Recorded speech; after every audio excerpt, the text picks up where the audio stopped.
Le réseau APA a souhaité mettre en place la cellule d'aide au retour à domicile depuis juillet 2018.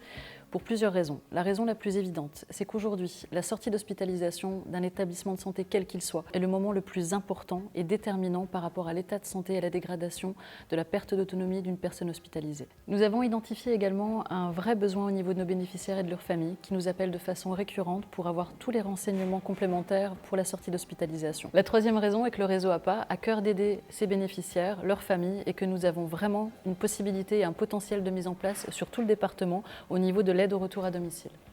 Nous avons une interlocutrice unique, notre infirmière coordinatrice, qui va remettre en place toutes les aides du patient en 1 heure. Michel Alter ne se limite pas à un service d'aide au retour à domicile au moment de la sortie de l'établissement de santé. Elle va appeler le patient, elle va appeler sa famille à la sortie de l'établissement de santé, à J+3, à J+1 mois, pour effectivement savoir si tout se passe bien au niveau du retour à domicile ou s'il y a besoin d'aide complémentaire, auquel cas un conseiller d'aide et d'accompagnement à domicile peut passer à la maison pour évaluer la situation et aider à remettre en place d'autres services. Rencontrer les personnes dans leur chambre permet d'établir un bon lien de confiance.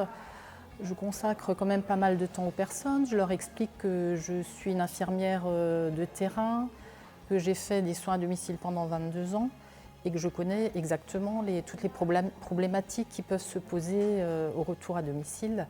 Ensuite, je contacte systématiquement les familles, sachant que les personnes que j'aide au retour à domicile ont en moyenne 85 ans. Nous souhaitons mettre en place ce service sur le département dans sa globalité, puisque nous sommes vraiment en capacité, de manière réactive, de pouvoir aider nos bénéficiaires et leurs familles.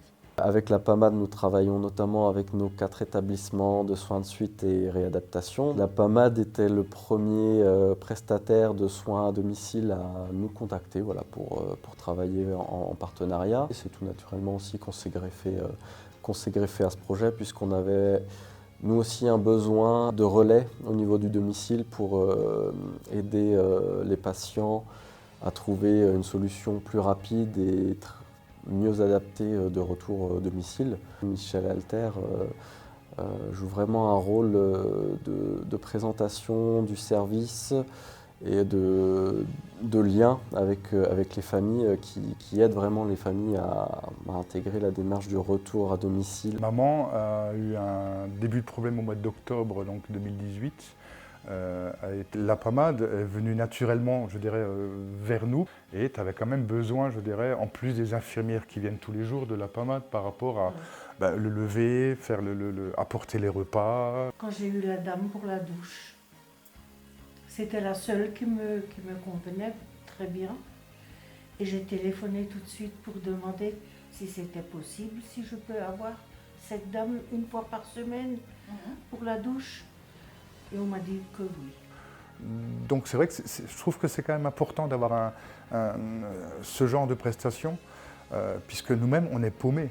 On est paumés, je dirais, dans qu'est-ce que je vais faire. On doit s'adapter, on doit faire des kilomètres des fois aussi. Quand il y avait un problème et puis qu'on téléphonait, c'est vrai que Mme Alter a toujours été dans son professionnalisme d'infirmière pour bien classifier les besoins que nous avions.